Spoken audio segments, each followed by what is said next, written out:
तर आज आपण करूया कारल्याची भाजी.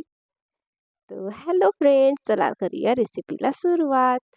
तर मी इथे घेतलेले आहे हे सगळे सामान जे आज आपल्याला कारल्याच्या भाजीसाठी लागणार आहेत. तर मी इथे 4 कारले घेते आणि त्याला असं मधातून कापून घेते आणि जर बिया खूप जास्त कडक असतील तर त्या काढून घ्यायच्या. जर कारले कोवळे असतील तर काढायची गरज नाही. तर मी काही कारल्यांच्या बिया काढून घेतल्या आहेत तर आणि काही कारल्यांच्या नाहीत. कारण काही काही खूप असे नाजूक आहेत बिया, त्यामुळे काढायची गरज नाही, कोवळे आहेत. सो झालेले आहे. आता आपण याला मीठ लावून आपण उकळून घेऊया 10 ते 15 मिनिट. तर मी उकळवायसाठी तुम्ही कढईत चाळणी ठेवून पण उकळवू शकता. पण इथे माझ्याकडे इडली मेकर आहे आणि त्यामध्ये ती जाळी पण आहे, ज्याच्यामध्ये आपण कोणती पण वस्तू उकळवतो. तर ते आहे, त्यामुळे मी यामध्ये उकळवून घेत आहे. तर मी याला कारल्यांना मीठ लावून घेते आहे आणि तोपर्यंत आपलं पाणी उकळत आहे, जो आपल्याला ज्यामध्ये कारले उकळवायचे आहे.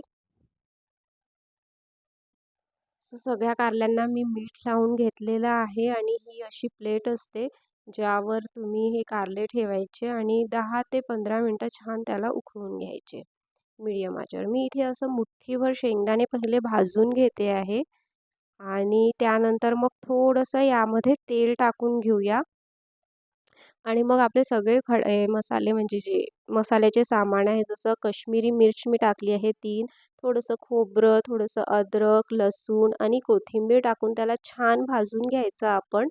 जे भाजून झालेलं आहे त्याला आता एका प्लेटमध्ये काढून आपण छान थंड करून घेऊया आणि त्यानंतर मग याला आपण मिक्सरमध्ये बारीक करू. सो इथे मी एक कांदा कापून घेते आहे छान बारीक. सो एकच कांदा घेतलेला आहे मी. जर तुम्हाला वाटत असेल तर तुम्ही 2 टमाटर पण टाकू शकता. 1 किंवा 2. मी टमाटर नाही टाकत आहे. सो इथे आपले बघा कारले उकळलेले आहे आणि आता मी मसाला बारीक करून घेते आहे. पाणी टाकून घेणार आहे मी मसाल्यामध्ये आणि इथे मी 3 स्पून ऑइल घेतलं आहे. कारल्याच्या भाजीला थोडंसं जास्त तेल वापरते मी, अदरवाईज थोडं कमीच तेल घेते मी भाजीला. इथे मी जिरं मोहरीची फोडणी टाकून घेतली आहे आणि एक कांदा आपण फोडणीला टाकून घेतला आहे, तो लालसर होऊ द्यायचा छान. जोपर्यंत कांदा आपला होत आहे, मी इथे मसूर, मूग आणि छिलक्याची मूग अशी 3 डाळीचा प्रकार घेतलेला आहे आणि ते छान उकळून घेते. खूप छान वाटते हे टेस्टी हे वरण कारल्याच्या भाजीसोबत. सो तिकडे मी डाळ उकळायला ठेवली आहे आणि इथे आपले कांदे झालेले आहे छान लालसर आणि मी इथे आपण केलेला मसाला टाकून घेते आणि त्याला सिम टू मीडियम आचेवर छान मसाल्याला शिजू द्यायचं. मसाला छान शिजणं खूप जरुरी आहे आपल्या भाजीला छान टेस्टी यासाठी. तर या मसाला छान होऊ द्यायचं आणि आता तेल सुटलेले आहे, त्यामध्ये आपण लाल तिखट, हळद, गरम मसाला आणि मीठ टाकून घेते आहे. तर यानंतर आपण आपले कारले टाकून घेऊया, जे ऑलमोस्ट शिजलेले आहेत, थोडेसे अधरकच्चे झाले आहेत.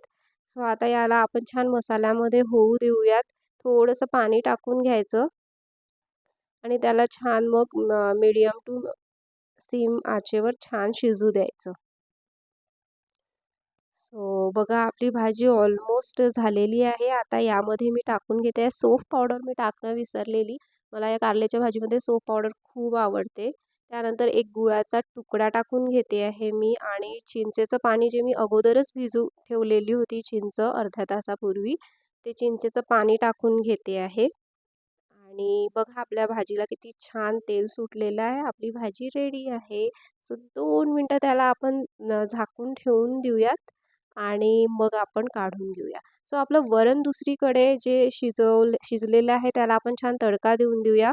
मी इथे घेतलं आहे 1 चम्मच तूप, जिरं, मोहरी, लाल मिरच्या, कढीपत्ता, टमाटर आणि थोडंसं तिखट, थोडीशी हळद. बघा मी थोडंसंच तिखट टाकते आहे.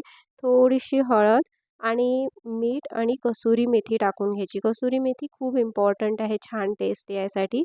सो झालेला आहे आपला तडका तयार. तो वरणामध्ये टाकून घेऊया आणि वरण छान एकदा उकळून घेऊयात आणि बस आपलं वरण पण झालेलं आहे आणि आपली भाजी पण. सो तुम्ही ही भाजी नक्की करून बघा, तुम्हाला नक्कीच आवडेल. भेटूया नेक्स्ट व्लॉगमध्ये. तोपर्यंत बाय. Thank you.